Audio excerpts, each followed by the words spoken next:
Hello everyone, welcome to the Let's Integrate video series where we will discuss an integration scenario that's done in real-time business in Dynamics 365 and Power Platform projects. It could vary from simple to complex integration. Integration could be within the Microsoft product suite, or it could be with any third-party applications as well. In every episode, we invite a special guest to share their experience about an integration scenario that they work with, so that it could help everyone. So, we discuss 3 key points in every episode. Firstly, what is the integration is going to about, where a briefing of the integration use case is shared.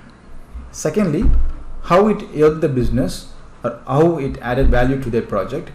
Well, ideally it covers the problems that the integration solved.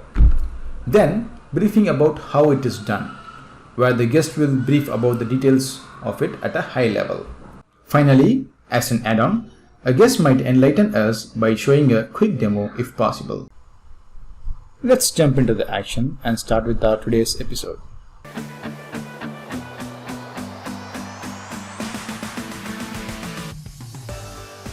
Hello everyone, welcome back to another episode of Let's Integrate video series. In today's episode, we have Sanjiv Venkatram from Singapore. He is a CEO of a consulting company located in Singapore. He is a multi-skilled person, worked in finance, sales, and engineering with over 20 years of industry experience. Well, worked in elite organizations like Microsoft, Cognizant Technology Solutions, and Yazaki North America. He is also a community lead for Singapore Microsoft Business Application Meetup and co-organizer of ASEAN's Business Application Meetups. He is also MCE, that is Microsoft Certified Educator, and MCT, Microsoft Certified Trainer. And last but not least, he has recently awarded as a MVP in the business application category. So let's hear from Sanjiv what he has today for us. Hello, Sanjiv. How are you doing today? Jiva, thank you very much for having me. I'm doing very well. It is such a pleasure, such a privilege being on your show. And it's been such a great journey together, so happy, so thrilled to be here. And thank you very much for the kind introduction, Thank you for joining today, Sanjiv. By the way, congratulations for your MVP award. You absolutely deserve it. After lots of hard work we did for the last 2 years, building the community and, the guidance and mentoring. Such kind words, Shiva, such kind words. And, many thanks to you for doing the heavy lifting. It has been such a journey together. Been a real brother. Thank you. All thanks to you and our group, our group of people. Besides, of course, Miss Panjapon from Microsoft and Miss Sharon Su. They've been so instrumental in blessing us with guidance. And wherever we are today, especially with the community, is a huge thanks to them. Yeah, it's absolute teamwork, as you said. We are there, but lots of guys behind the screen and who is doing great job. And even just last week we had a meetup, I believe, and it was so good. Both Singapore and Malaysia, we did very well, and there was good positive response from all over the world. Anyways, we can talk about community for hours. I know that we never get tired of that.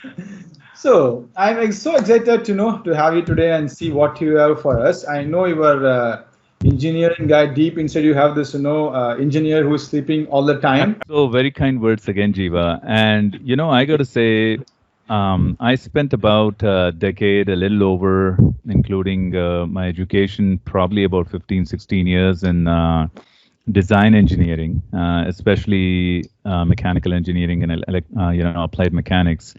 The thing there that I noticed was that as I got to be with the community now, and I had left engineering for quite a while, gone into the business side. But then as I got in with the community, with you and the team, my engineering came roaring back. And the reason is that how Microsoft technologies, especially things like Power Platform, can really empower design engineers and give them, many arms. We have 2 arms and, but it can really enable us. And that's the story that I want to tell here, in the sense that we are part of business applications, yes, But the thing is, there is a wider world out there, and especially from an engineering standpoint, if you look at our brothers sisters in various faculties of engineering, other faculties of engineering, at the end of the day, we are all trying to help people, build things, and help people, right? So if we all come together as one unit, it's absolutely stunning what we can actually achieve. And that's the story that I want to tell my story a little bit as to how you and team have been able to inspire me to put the two together and do some stuff together. Oh, come on, those are big words. We didn't inspire. No, no, those. seriously. Oh, thank you so much, sir. Thank you so much. Most welcome. So before starting the demo, I saw your profile and I saw that you have spent a decade in design engineering and manufacturing also, I believe. Can you please share your experience on how we can connect, or how did you manage to connect the whole engineering paradigm with business application suite like Dynamics 365 Power Platform, and what kind of difficulties that you faced and the challenges, and what was like kind of milestone that you had achieved in this concerning this? Actually, that's a very good question, Jiva. I'd like to back up a little bit and talk about my experiences, 15 years ago while I was in engineering. The thing is, we used to be in our own world. We are sitting here designing whatever we are designing. I used to design what is called as an instrument panel. When you're in front of a car, you see the gauges and things like that. So that's what I used to be part of. The point is that we never got to speak with IT, be it either on the data side, be it either on the application side. We never saw them. We never saw them because we were in our own world. Right? There was no meeting point, if you will, right? So we didn't even know what they did, other than maybe back in those days coming and installing software. We didn't know. So when I got to be with you as an example in the community, and then started recognizing the value of Microsoft Business Applications as an example, especially with Power Platform, to me it was such a revelation to say, oh my God. For me first, I wish I had these things. So I got younger by 15 years, being with you folk. I mean, see, I'm not joking. Really inside, younger, to say, wow, maybe I could put all these together and relive my days from before. Then the second thought was, now that I've actually seen the potential, why don't we evangelize it and bring all my friends together, And you would be surprised. There are quite a number of people from back in those days who have actually checked my profile, as well as someone called one of my best friends from 15 years ago. I had a conversation with him about a month and a half ago. He's a very senior guy. He's almost retired right now. To say, hey, what is all this stuff you're doing right now? I see. And, there was a conversation. Isn't that amazing? Yeah. For people from there to actually see you doing something and then, saying, hey, what is this about? Then you have a victory, So that's the mission that we have, right? I mean, we want to bring more and more people into our fold. And then it may not be just engineering. It could be people in finance. It could be people in HR. It could be people in operations. Anywhere, people who are users, right? Yeah. As to how we could work together to help them and then enjoy the journey. It is not about using, it is about enjoying the journey, like how we enjoy. We enjoy it. Let's admit it. We like what we do. That's why we are here at 11 o'clock at night, recording this video. We like it. So if we like it, why shouldn't they like it? So that's the point. Yeah. All right. So that's awesome, Sanjiv. So let's go into the episode, actual, the demo and the use case, what we are going to see today. All right? Yeah, absolutely. So what I'm going to show you is an integration of, like you just said, it is a motor. It is a geared motor. But the thing is as to how we could do ingress, meaning control of the motor, as well as outgress, meaning that pull information from the motor. So it's a 360-degree loop. So we input and we control. So if I were to share my screen with you and show you a what do you call an architecture diagram? So Mm-hmm. there are two components to this diagram. Okay. The device itself is here, and it could be anything. It could be an industrial device. It could actually be, like how do you say, design prototypes, that the ones that I am actually doing as an example. There are two Mm-hmm. components to it. One component is this component, which is ingress, which is the control element of it. Then there is a whole side over here that is Mm-hmm. actually output, right? Okay. So with the two together, now it becomes a three. I'm going to minimize this thing here. It becomes a 360-degree thing: input, output.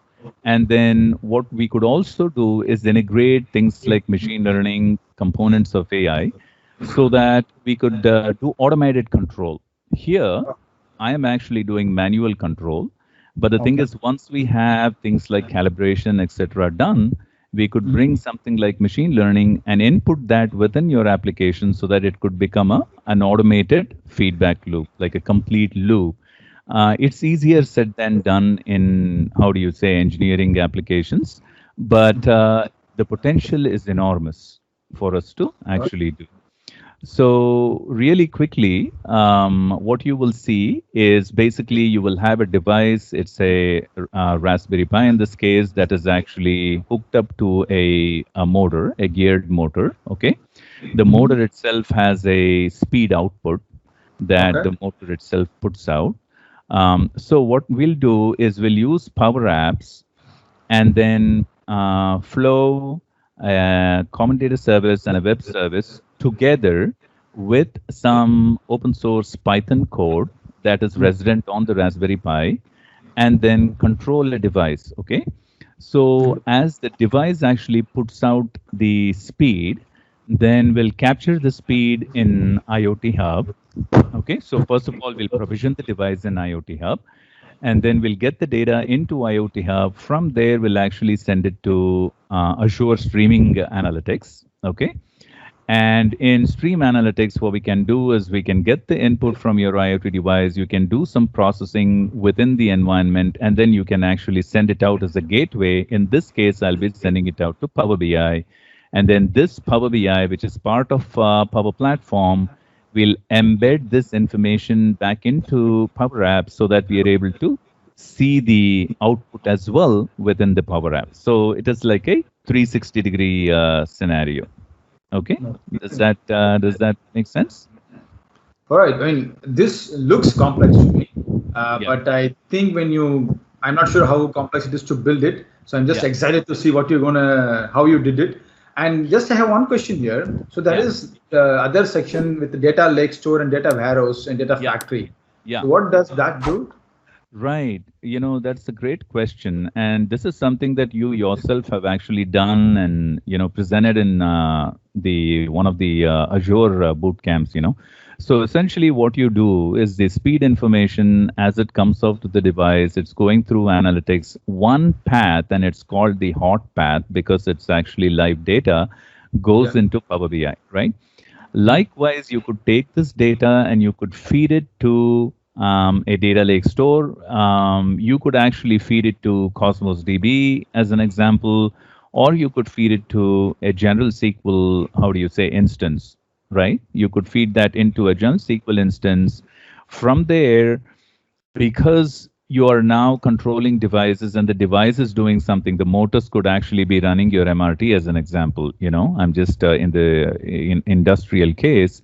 So there you could do relationships between your input and the environmental factors to the output, and then send it to machine learning for it to actually learn and then understand the relationship between your inputs and the outputs. Got Okay. it. So from the machine learning service, you could push it back. The result would be a set of equations or something like that, or a web service actually. So you could take that service, embed that within your Power App, so it becomes a seamless, how do you say, feedback loop. Got Then it. you can take your hand off and let the system run on its own because it's been calibrated under various environmental factors, right? So Yeah. one is storage, the other one is actually pushing it back into the app so that you automate. Okay.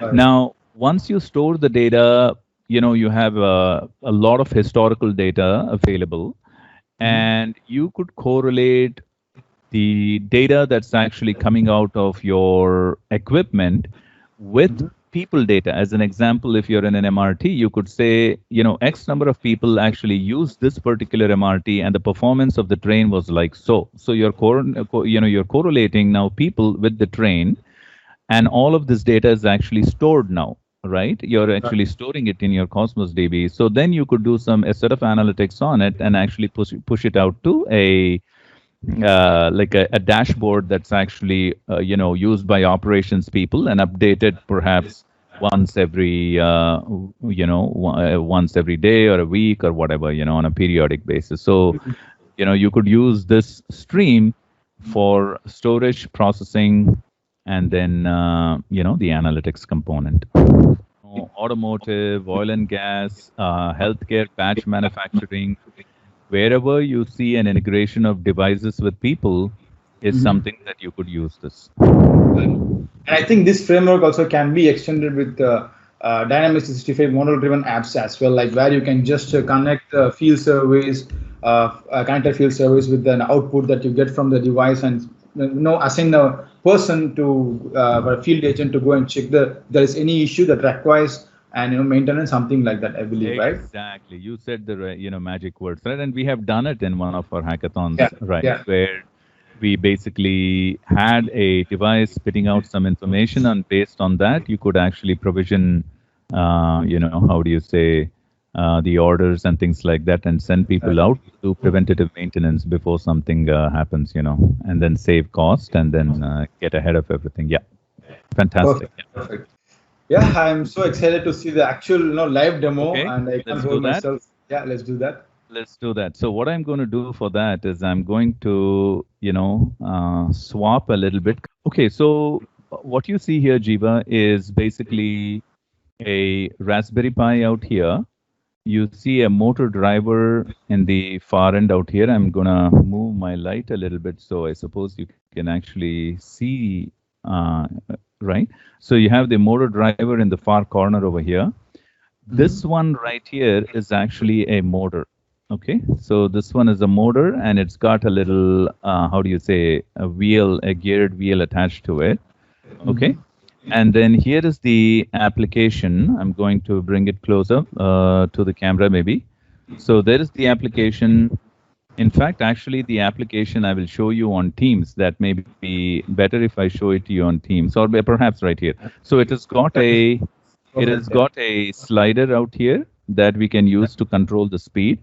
And Hmm. then this tile here is a Power BI tile that we were talking about earlier, where you would get this speed information. Okay. Perfect. So with this, let me actually start this.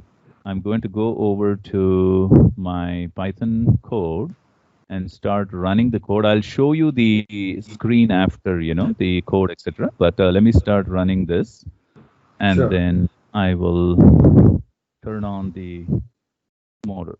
And as you Wow. can see, the motor is actually turning, and then I'm spitting out, how do you say, if I go up here, refresh this guy. So if you can see the screen, it is actually giving us the speed output here. Oh, And there okay. is, yeah, and there is the input. I can literally drag the input,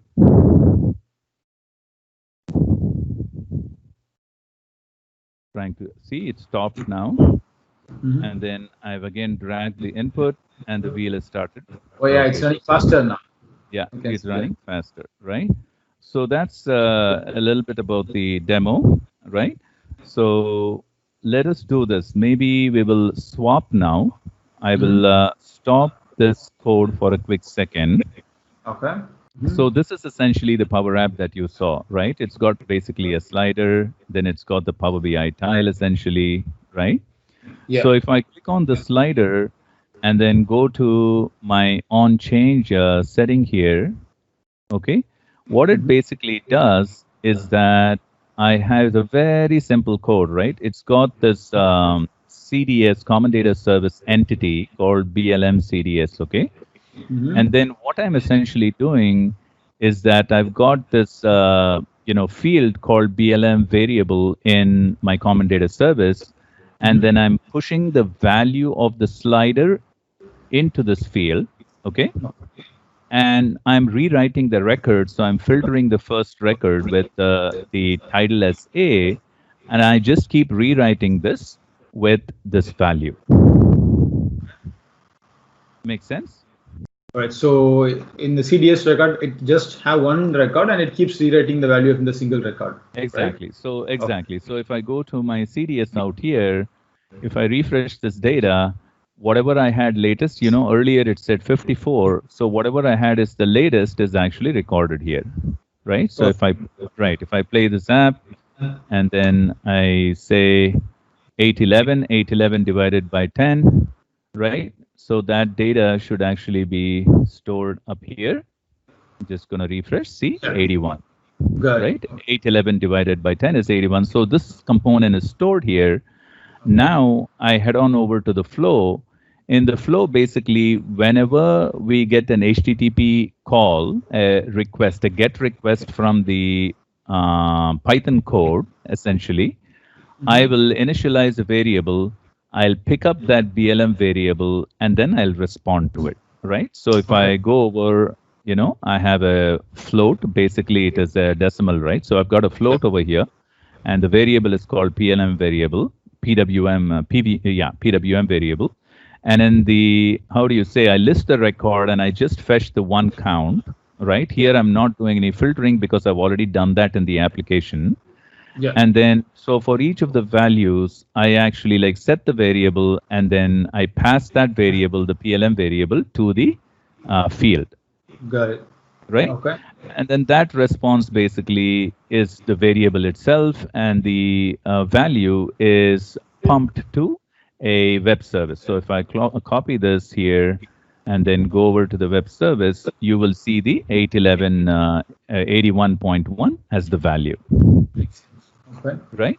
So now let's head over to the Python side of the code. I'm actually emulating Python on Raspberry Pi using the VNC viewer out here. Okay. So out here, what I'm doing is, first of all, I'm connecting to the IoT side of the house. We'll talk about that shortly. But the thing is, here, when the connection is true, you see I'm doing a GET request. And this URL out here is this URL. Yeah. Okay. So I'm basically getting the value, then it comes in as text. So I convert it basically to a float, and then I pass it to what is called as pulse width modulation. That's what I'm doing with the change in the duty cycle. And we don't have to get into the engineering side of things. I think the appropriate audience will know what pulse width modulation is, etc. Essentially, basically, you're changing the, the voltage levels to make sure that you're able to drive the motor properly, So that's about the long and short of it. Now, so that explains this component, right? So how we are able to get from Power Apps to Common Data Service, use Power Automate to get to web service into Python, and then the device gets the information. Got it. So now let us see the other side of the house, right? So basically, if I run this code right now, and then I'm going to connect the device back here so that it runs, right? So if I run this here, it's running from the previous value. Now it will stop. Now it started running. And then you see the speed value was initially 0. It is sending the right. So let us see how this message actually gets sent from the device. So the outgress, right? So how does the value get sent from the Raspberry Pi to IoT, streaming, and then Power BI? Let's look at that component of it. So I'm going to stop this right here for a second. Okay, I'm going to turn off the, power as well. So basically, your IoT connection string, well, first of all, what you need to do is to go to your IoT hub up here, and then, first of all, you need to provision IoT hub, which is very easy to do. And then when you go to IoT devices, you need to actually create a new device up here. Yeah. Okay. So once you create a new device, it shows up like so over here. It shows up as whatever, and then that gives you the connection string, right? There is the connection string. So you take the primary connection string, and then you go over to your Python code, and then you enter your connection string right here. Okay, so you've got the shared access key and the connection string. You put it down here.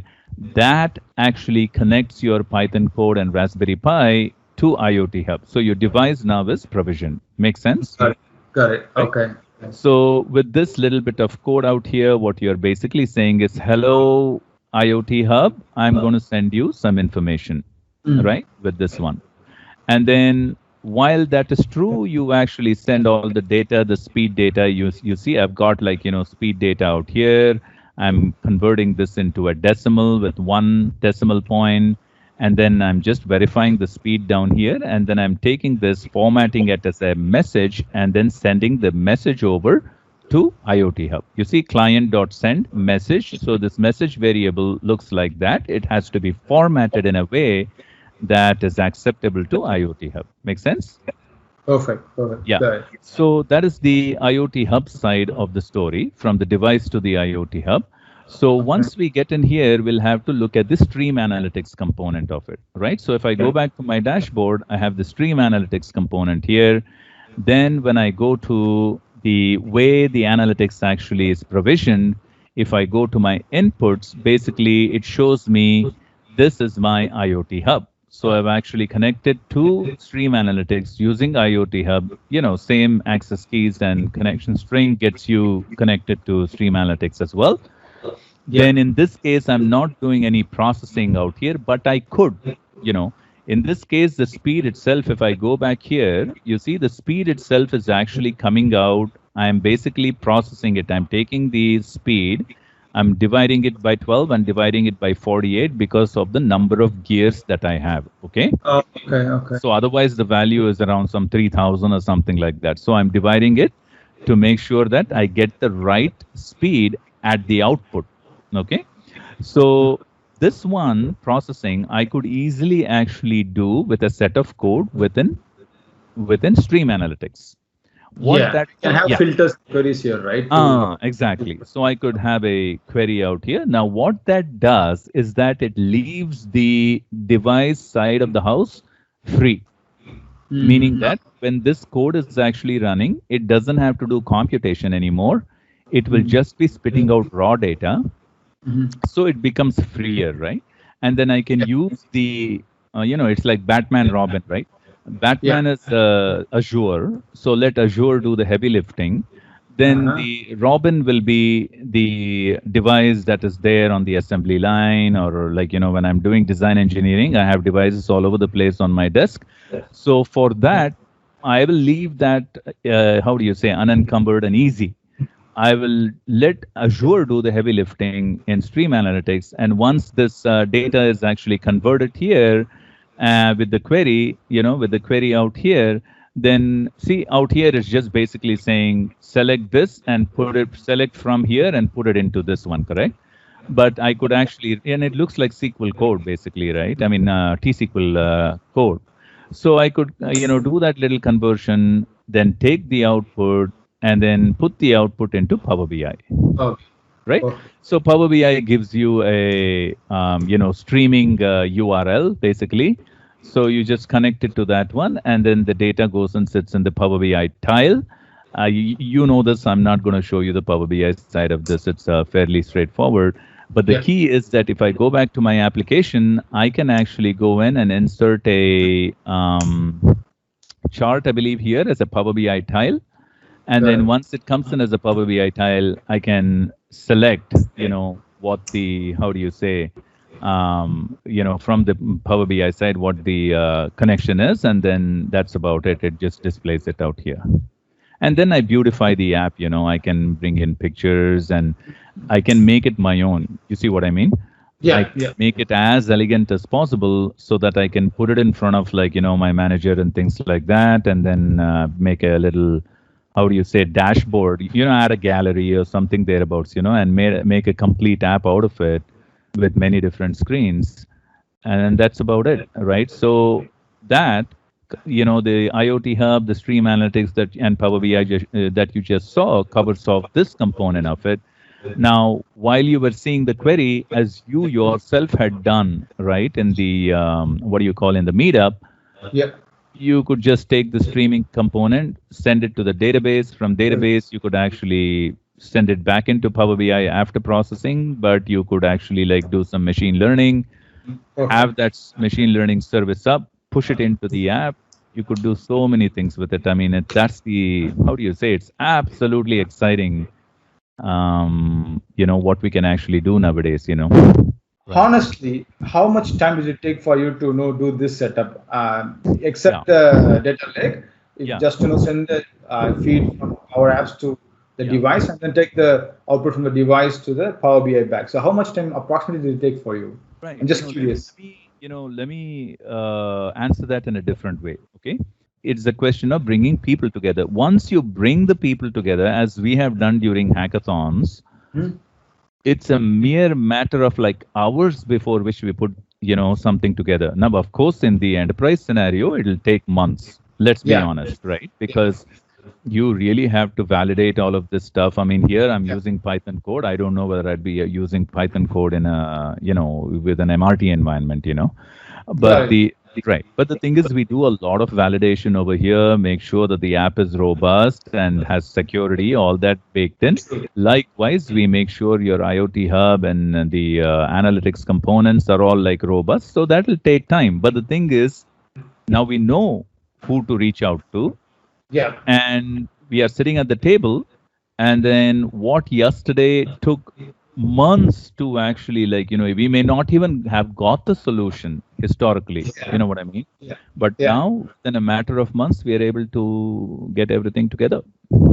That's absolutely true, So definitely, as you said, when it goes to enterprise level implementation, the same, as a minimum viable product will be having usually in a greater extent with, bigger teams, and you said, as you said, security, robustness, and many things will come into the picture. But the idea is now teams are connected. Yeah, SMEs are connected to IT pros, and they're all able to closely together. Thanks to Power Platform and Business Application Suite for that, right? Exactly. And I do have to say, Jiva, is that the uniqueness that we have as a community. Is that we have people from all walks of life here, That's true. Yeah, which means to say, somebody yesterday was talking about some HR system. Somebody else was, Julia Simpson came in and talked about finance the other day. You see what I mean? So there are different people bringing different aspects, supply chain things, different aspects. I'm bringing, a design engineer's perspective out here. In a business, when you look at a business, there are all these things go into forming your business, right? Now, when we bring all these people together, just imagine what is possible and how much, when we talk about like, sprints and things like that, when it comes to agile, right? One of the most important thing to me personally in agile is people. If you don't have the right people, you don't have agility, right? Exactly. Right. Now, when we bring all of us together and given the level of excitement we actually have in this, man, I tell you, it's amazing, absolutely amazing what we can actually do and shorten, lead times and then bring things out to market. It is remarkable. True, 100% true, Sanjiv. That's true. All right, so I think that we are end of the session, and absolutely Again, thank you so much for joining today. It's a great use case. As I said, it's a classic example of what you can do with the device connected to business application and Power Platform. And I'm pretty sure this can be scaled in many ways across industries. And this would have given some picture about how the architecture can be done for this one. A lot of these ideas came from us, right? I mean, as we were sitting together at a table during hackathons, Pradesh, Ashwani, Manish, we were all sitting together at a table, and like, some of the what do you call the web service thing was actually hacked within 2-3 hours, right? Yeah, that's true. That's the thing, right? And that's the whole point about community. And then, Jiva, I mean, we started off, we had like literally 80 people, on the first day. It was so heartwarming. And now we have so many people across ASEAN and Sri Lanka. 2.5 million people in the age group. If you take 1% of the age group between 25 and 54, 2.5 million people to actually, win their hearts and minds. That is the opportunity we are looking at. And what you're doing right now, as an example, your, how do you say, evangelizing integration is brilliant, right? It's Thank absolutely you so brilliant. much. Yeah, absolutely, absolutely. So for me, it is such a pleasure. It is such an honor to be part of the show. So thank you very much for this enjoyable session. Oh, thank you so much. That's a big words again. I'm Oh, glad to know that that there's something that I could contribute to the community, and I'm doing it like this. wonderful, Hope people find wonderful. it useful. So again, it's an absolute pleasure to have you today. Thanks again, Sanjeev. Take care and stay safe. Cheers. Thank you very much. Thank you guys for watching. It's one of the cool use cases and demo that we have in our video series. It must have given you an overview on integrating devices with Power Platform with less code as possible.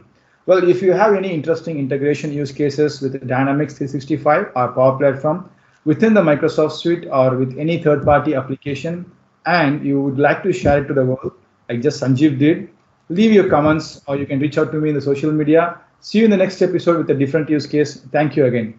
Please do like the video, share if it's interesting. Also check the other videos in the Let's Integrate video series and subscribe to my channel if you haven't.